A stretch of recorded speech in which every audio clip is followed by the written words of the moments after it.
องค์อื่นเบิดทั้งหมดเลย91กับนางนี่บ่ไปอบายแล้วบ่ได้ไปทุกขติอีกเลยเด้ถ้าสุดท้ายได้มาเกิดอยู่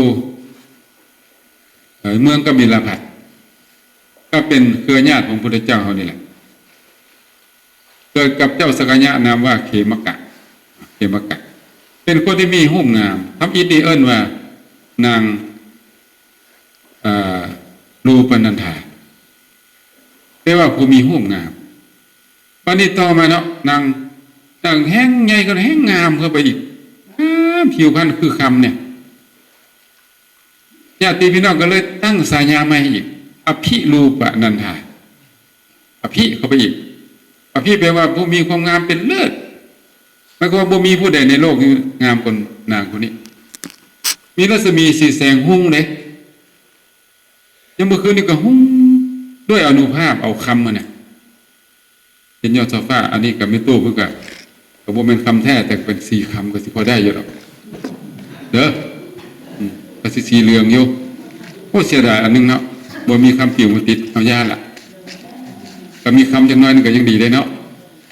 ว่าเป็นยังสี่คำคือกันวันนี้งามหลายนะเจ้าสากยะนุ่มทั้งหลายเห็นนางนี่ก็ได้ก็หลงไหลดิที่ข้าสิตีกันว่าเท่าไหร่ญาตินางนี่นะที่เก็ตเซ็ตซึกกันผู้เป็นพ่อนี่เฮ็ดจังไดเนาะศึกสงครามก็สิเกิดเพราะลูกสาวเขานี่แหละงามโพดงามโพดก็บ่ดีบ่หรือจังได๋ฮะงามโพดงามเหลือนี่ก็บ่ดีเนาะเป็นอันตรายผู้เป็นพ่อนี่เฮ็ดจังได๋อยู่นึกว่าสิให้นางนี่ไปบวชซะบ่มันแล้วซะบ่ผู้ให้ผู้ใดได้นี่นะถ้าผู้นึงได้ก็จังยังผู้นึงผู้ได้ก็สิยังผู้นึงก็สิผิดกันที่เขาก็สิถูกโทษนำนี่เฮานี่ก็ได้ผู้เป็นพ่อนี่ก็ได้ก็เลยมาลมกับลูกสาวนะท่านพ่อว่านี่นะสงครามที่เกิดกับย้อนเจ้าเนี่ยที่สงบกับย้อนเจ้าได้ เจ้าบวชซะบ่โอ้พอได้ยินคำว่าบวชเท่านั้นนี่ตัวถึกใจหลายเพราะว่านางนี่เคยอุปถัมภ์พระพุทธเจ้ามาเด้แล้วก็เคยปรารถนาบวชมาบวชก็บวชว่าซั่นพอบวชแล้วเนาะอันนี้รวบรัดตัดตอนก็คือบวชแล้วก็บ่โดนบ่นานฟังธรรมจากพุทธสัมมาสัมพุทธเจ้าแล้วก็ได้บรรลุเป็นภิกขุณีอรหันต์พร้อมด้วยปฏิสัมภิทาเพิ่นก็เลยเนี่ยก่อนจะปรินิพพานเพิ่นก็เลยเว้าเรื่องนี้มาเพิ่นนี่นะเกิดมาชาติใดเพิ่นบ่ลำบากเด้เพิ่นว่าซี่เด้หรือตู้เพิ่นนี่ได้อานิสงส์เนี่ยอานิสงส์เพิ่นถวายสัตว์นี่8ประการนะ1บ่ฮ้อน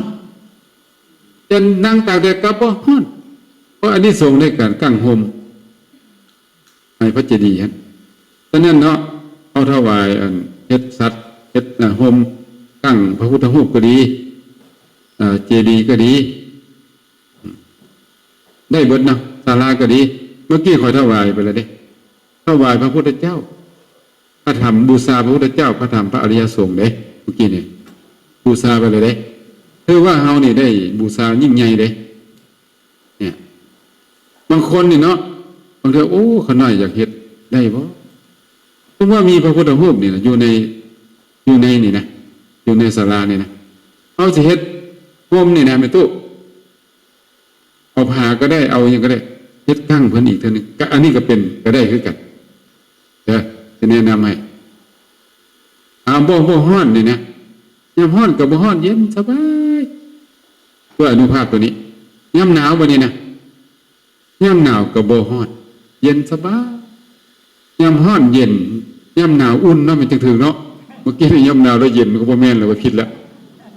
ว้ายเป็นจังได๋คือเป็นจังซี่เนาะบาดยามหนาวนี่อุ่นสบายนะสบายเป็นจังก็เป็นจังซั่นเพราะว่าจ้องคันห่มคันจ้องนี่นะกั้งทั้งแดดกั้งทั้งฝนกั้งทั้งลมได้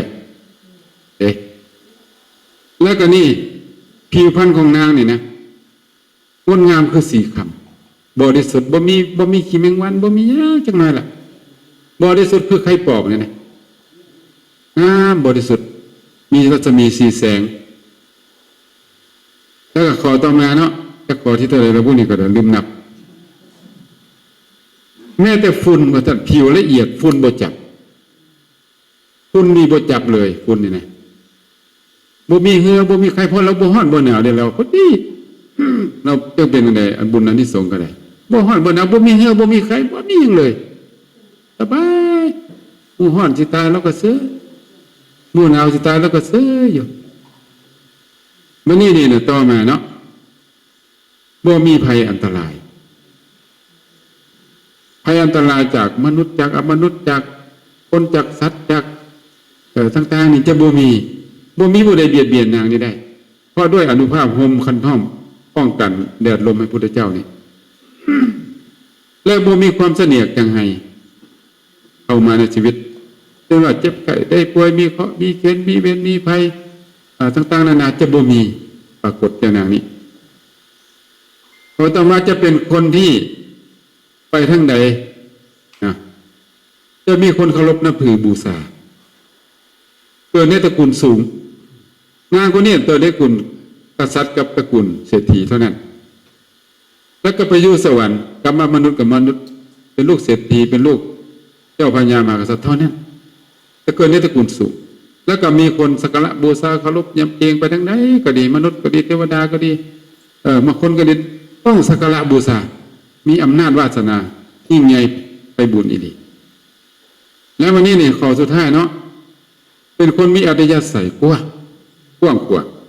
อัธยาศัยนางกว้างขวางอย่างไรเป็นคนมีศรัทธามั่นคงมาเลยเด้ศรัทธาบ่ตกเฮ็ดบุญเท่าใดก็บ่ตกแล้วก็เป็นผู้มีสติมีสมาธิมีปัญญากว้างขวางและก็มั่นคงเนาะสุดท้ายก็คือได้บรรลุมรรคผลนิพพานอันนี้ก็นำประวัติย่อๆของนางคนนี้มาให้ฟังอันนี้ทรง8ประการเนาะแล้วก็มีเรื่องย่อๆเติมอีกจากเรื่องนึงเรื่องพระภัททิยเถระอันนี้ก็ได้เฮ็ดยอดโซฟาหรือว่าเฮ็ดโฮมเนี่ยบูชาพระพุทธเจ้าเพิ่นนี่ก็จากมนุษย์เทวดามนุษย์เทวดตลอดมาเลยจนฮอดพระพุทธเจ้าเฮานี่อันนี้ทรงในยาวนานทีเดียวเพิ่นนี่เกิดอยู่บนสวรรค์ก็เป็นพระอภิญเทวดาผู้ยิ่งใหญ่กลับมาเกิดเป็นมนุษย์ก็เป็นพระราชาผู้ยิ่งใหญ่เป็นเจ้าจักรพรรดินั่นสิคิดว่าเป็นเจ้าจักรพรรดิตลอด500ชาติคิดเบิ่งเท่านั้นแหละเว้ยจนได้รับฉายาหรือว่ารับเปตตะคะด้านผู้เกิดในตระกูลสุขอันนี้พระภัททิยเถระ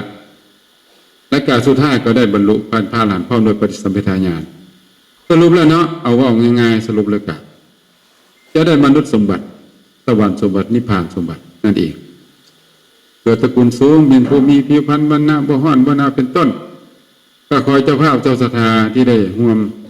กันอุปโมทนาพวกละหน่อยพวกละหลายตามกำลังศรัทธา